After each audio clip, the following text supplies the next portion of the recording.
That's partly because they want the drilling to continue. Now, I know it's a narrow margin of 77 to 12%.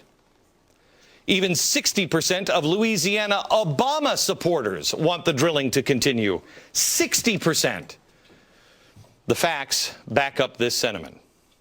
There have been over 50,000 wells drilled in the Gulf of Mexico. 50,000. 4,000 of these wells are deep water wells. 700 are ultra deep water wells. How many major incidents before this one? 0. Now there's only 1.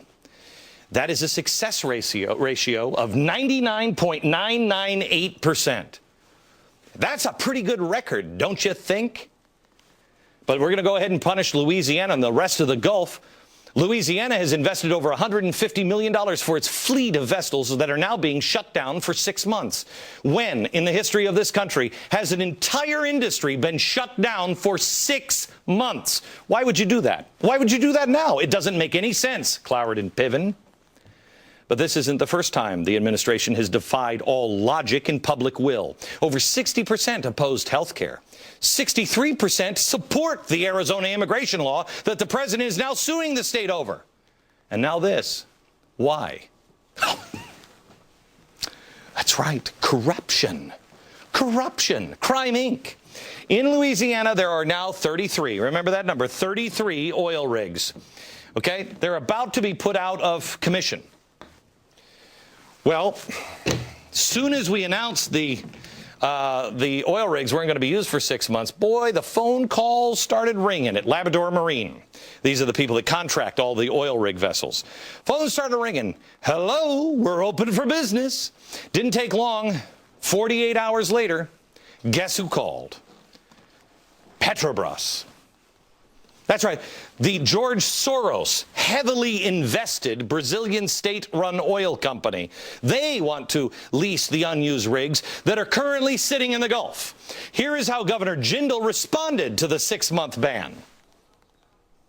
This isn't about the multinational companies. They're going to pick up, they're going to move those rigs. They're going to move those rigs to Brazil, they'll move those rigs to Africa, they'll move those rigs to other countries, and they won't come back for years. Once they're gone, once they're contracted somewhere else, they're not coming back. How much do these oil rigs cost? Just do this math in your head.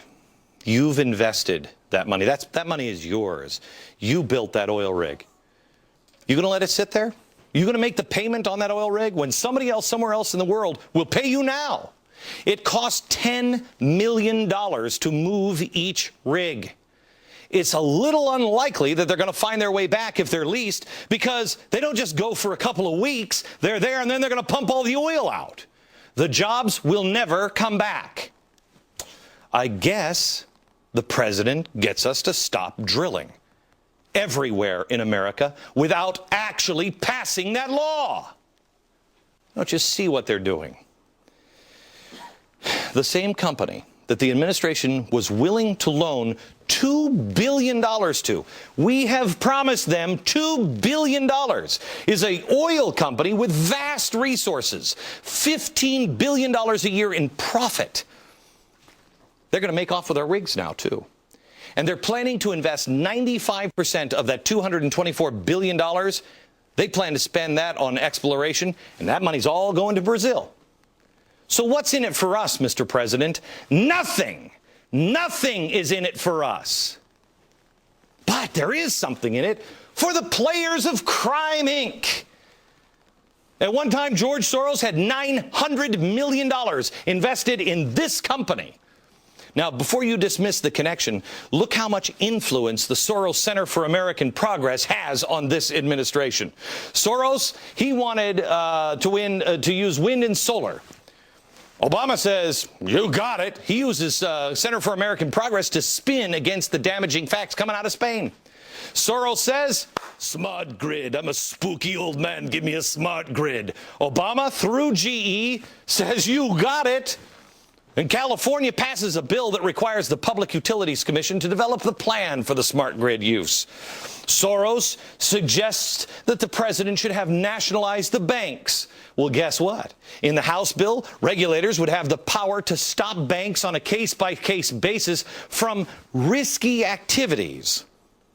What are those risky activities? Anybody want to define them? They want to ban corporate influence on campaign commercials? Are you kidding me? What about banning this guy's influence? The influence that Soros is having through Media Matters, which I got to tell you, Media Matters, you're really pretty much a joke.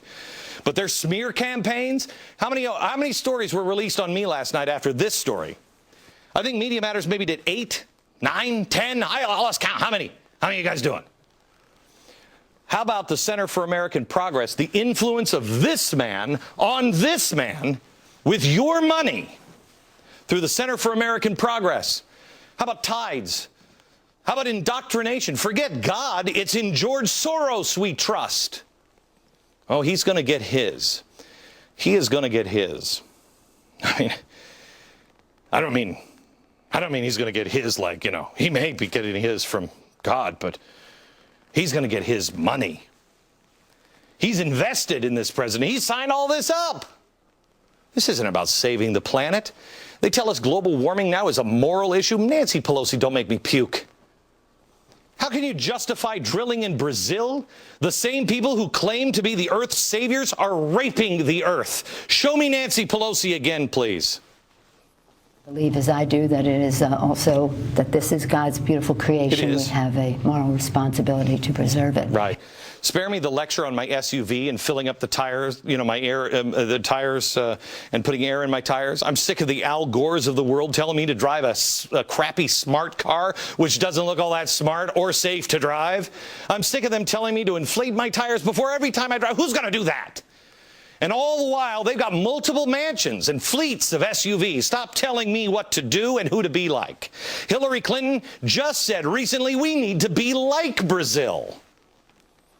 Has the highest tax to GDP rate in the Western Hemisphere.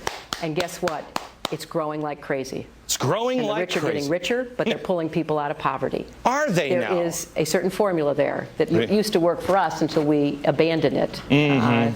To our regret, in my opinion. No.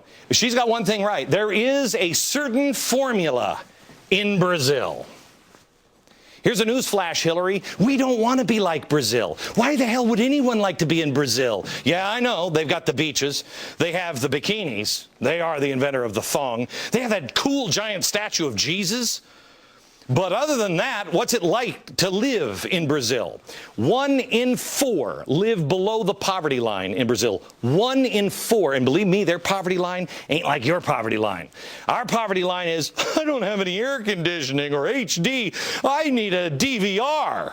Theirs is going to the bathroom in a ditch. How about crime in Brazil? Rapidly rising. Crime Inc.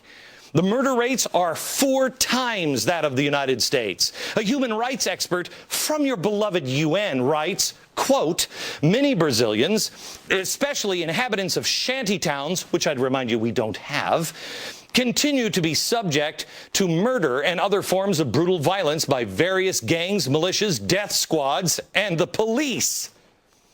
Despite the best efforts of the government to end the crimes, there were at least 11,000 so-called resistance killings in Sao Paulo and Rio de Janeiro between 2003 and 2009. Many of these killings were actually executions.